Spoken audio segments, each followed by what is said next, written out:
Les axes du New Deal pour l'Afrique envisagés lors du sommet de Paris du 18 mai 2021 se dessinent. Plusieurs leaders du monde, au rang desquels les présidents Paul Biya du Cameroun, Paul Kagame du Rwanda, Emmanuel Macron de la France ou encore Félix Tshisekedi de la République démocratique du Congo, ont rédigé un plaidoyer en faveur d'un soutien d'envergure à l'Afrique qui peine à se remettre de la crise sanitaire du coronavirus. Une situation qui pourrait sérieusement entamer le rythme de croissance mondiale. Selon le Fonds monétaire international, les besoins de financement de l'Afrique à très court terme s'élèvent à 285 milliards de dollars. L'un des axes prioritaires du relèvement de l'Afrique passe par un meilleur accès aux vaccins, souligne le plaidoyer.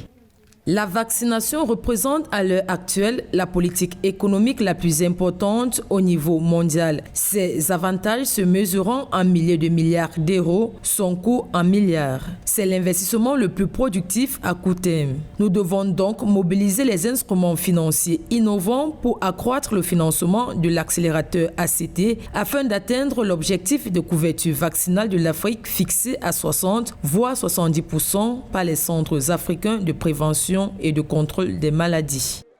Accéder aux vaccins, oui, mais aussi encourager la production locale des vaccins. Cela suppose l'accroissement des investissements consentis au volet santé en Afrique. Le plaidoyer appelle également à des financements conséquents pour les domaines de l'éducation et du changement climatique pour des transformations durables des communautés. Pour ce faire, il est important de susciter de nouveaux mécanismes de financement et plus important, d'impliquer l'Afrique dans les mécanismes de financement internationaux.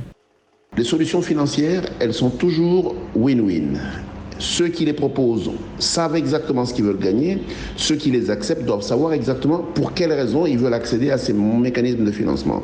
Aujourd'hui, les DTS ou les autres mécanismes de financement sont des outils faisables, tout à fait utilisables, mais l'Afrique devrait être en mesure d'assurer son leadership et planifier correctement l'ensemble d'actions qu'elle désire faire en regardant à la fois aux solutions domestiques et aux solutions internationales. C'est déjà une excellente chose que les Occidentaux commencent à penser que les solutions à l'Afrique devront être co-construites avec les Africains. Les 30 leaders signataires du plaidoyer se sont engagés à travailler pour la prise en compte au niveau des instances internationales de ces grands objectifs mis en lumière lors du sommet de Paris. Des objectifs qui incluent également la relance des investissements publics et privés, le soutien et le financement à grande échelle du secteur privé africain.